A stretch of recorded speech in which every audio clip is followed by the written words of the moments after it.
Tablet 500 mg पर 20 mg के बारे में रिव्यू दूंगी। ये मेडिसिन बुनियादी तौर पे क्या होती है, क्या इसका वर्क होता है और कौन सी कंडीशंस में ये मेडिसिन फ़ाल होती है और क्या इसके यूजेस हैं और साइड इफ़ेक्ट्स हैं, ये सब जानने के लिए इस वीडियो को लाजमी देखें। लेकिन उससे पहले तमाम देखने वाले जो हमारे चैनल पे न्यू हैं, सबसे रिक्वेस्ट है वीडियो को लाइक करें, शेयर करें, सब्सक्राइब करें और बेल के आइकन पे क्लिक करें ताकि हर नई आने वाली वीडियो का नोटिफिकेशन आपको मिलता रहे। तो बात करते हैं ग्लूमोव टैबलेट 500 mg के बारे में।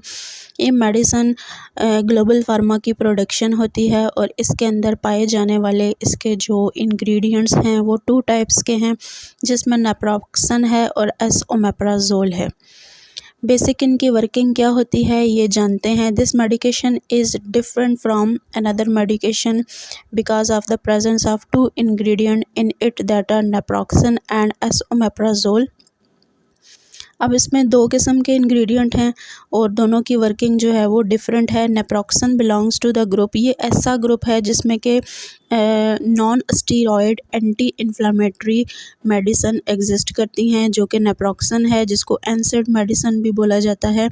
इसका क्या मकसद होता है नेप्रोक्सन का कि ये पेन को रिड्यूस करते हैं, यानी जो आपके दर्द होते हैं जिस्म के अंदर उसको रिड्यूस करता है या उसमें कमी लाता है। और जो इन्फ्लामेशंस होती हैं यानी दर्द भी होता है, सूजन भी होती है, तो उस किस्म की कंडीशंस के लिए नेप्रोक्सन वर्क करता है इसके अंदर। उसके बाद जो इसका दूसरा इंग्रेडिएंट है वो है एसओमेप्राजोल।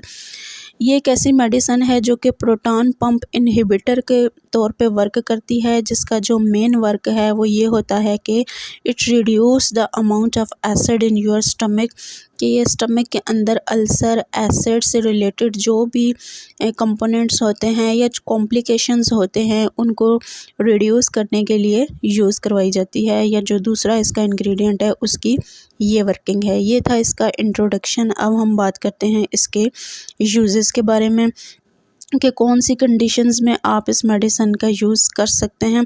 अगर तो आप समझते हैं कि आपको काफ़ी ज़्यादा सवेयर किस्म के सिम्टम्स हैं, जैसे ऑस्टियोआर्थराइटिस के हैं या रूमेटॉइड आर्थराइटिस के हैं या एंकोलाइजिंग स्पॉन्डिलाइटिस के हैं, तो इस कंडीशन में क्या होता है कि आपको स्वेलिंग भी होती है, रेडनेस भी होती है और इन्फ्लेमेशंस भी होती हैं आपके जिस्म के जोड़ों में, या आपके मस्कुलर इश्यूज़ आपको होते हैं या हड्डियों से रिलेटेड आपको जो पेन्स होते हैं, ये वो सारी कंडीशंस हैं जिसमें ये मेडिसिन प्रेस्क्राइब की जाती है।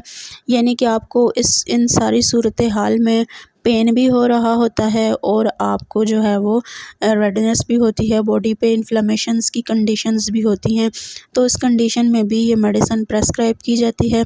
उसके अलावा इस मेडिसिन को अल्सर के लिए भी यूज़ किया जाता है, यानी मैदे का अल्सर हो गया या ड्यूडेनम का अल्सर हो गया, छोटी आंत या बड़ी आंत का, या जो आपका ओवरऑल डाइजेस्टिव ट्रैक्ट है, अगर उसमें आप ये समझते हैं कि आपको अल्सर है या जलन है या पेट की जो ऊपर वाली सतह है उसमें आपको कोई जलन वगैरह महसूस हो रही है, या जो आपकी जो हाजमे का निज़ाम है वो प्रॉपर नहीं है, आपका मैदा बार बार अल्सर को जो है वो डेवलप कर रहा है अपने अंदर, या एसिड की कंडीशन है, तो उस कंडीशन में भी ये मेडिसिन प्रेस्क्राइब की जाती है।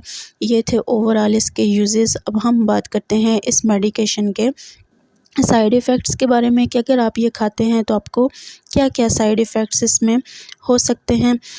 इसके साइड इफ़ेक्ट्स में ज़्यादातर डिज़ीनेस देखी गई है, हेडेक की कंडीशन देखी गई है, डिस्गेजिया हो सकता है, हाइपरटेंशन हो सकती है, गल अपसेट हो सकता है, आर्थराल्जिया की कंडीशन हो सकती है, ओडेमा हो सकता है। उसके अलावा अल्सरेशन और परफोरेशन ये भी काफ़ी पेशेंट्स में देखा गया है, रैश की कंडीशन देखी गई है, सीरियस स्किन इन्फेक्शंस हो जाते हैं। उसके अलावा हेपेटिक रिएक्शंस भी शो हो सकते हैं। ये थे इसके साइड इफ़ेक्ट्स। अब कौन सी कंडीशंस में नहीं यूज़ करना चाहिए। अगर तो आप हाइपर सेंसिटिव हैं किसी भी इंग्रेडिएंट को लेके, तो उस कंडीशन में आप इसको यूज़ करने से पहले लाजमन अपने फिजिशियन से कंसल्ट कर लें। ये था ओवरऑल इस मेडिसिन का रिव्यू। अगर आपको हमारी वीडियो अच्छी